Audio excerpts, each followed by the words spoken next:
Today is day 5 of my ramen challenge and I will try to make a giant ramen bun. I haven't made these in a while and I thought it would be cool to try to make a larger one. I'm using these spicy cheese noodles. Ew! Ew, my nasty hands!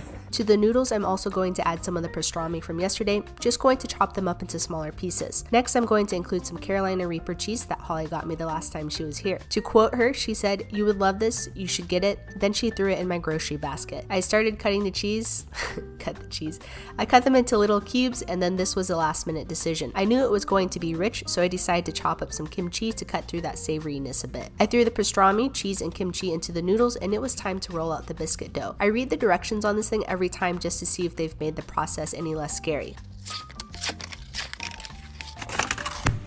Like, I don't want to throw shade at you, Pillsbury, but if you're going to include spoon against seam in the directions, at least give us the chance to do it. I combined them all together and rolled it out. Then I dumped in the noodles. Now was the tricky part, closing this up without it breaking. I handled it as gently as possible and luckily was able to seal it up without tearing it apart. I placed it on parchment paper and into the steamer it goes. I added a paper towel on the top so it doesn't get soggy. So when I moved, I forgot to grab the lid to this, so this is the best I got. It's a little bigger, so hopefully it works. After 10 minutes, I checked on it to make sure it hadn't exploded yet. For the smaller buns, it takes 14 minutes, so I decided to try that just to see. It looks pretty good to me. I admired its beauty for a bit while it was cooling down. Then I decided to add rice seasoning for some color. Since it was already popping open at the top, I decided to take a peek to ensure it was done, and lo and behold, it was not done. No! Back into the steamer it goes for 5 minutes, but after 5 minutes it still wasn't done, so I left it in for another 5 minutes. Then it was finally time to eat this. Alright, it's done, guys.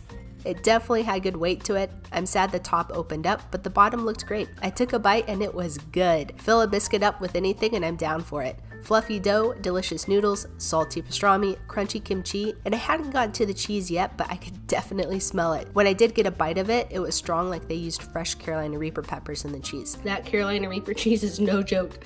Oh my gosh. Now it's time to check out the cross section. Isn't it beautiful? I would 100% make these again, but as much as I love spice, I would swap out the cheese for something lighter. I bet the Colby cheese from yesterday would have been great. Also, I would make sure someone else is here with me because I'll be eating this for breakfast, lunch, and dinner.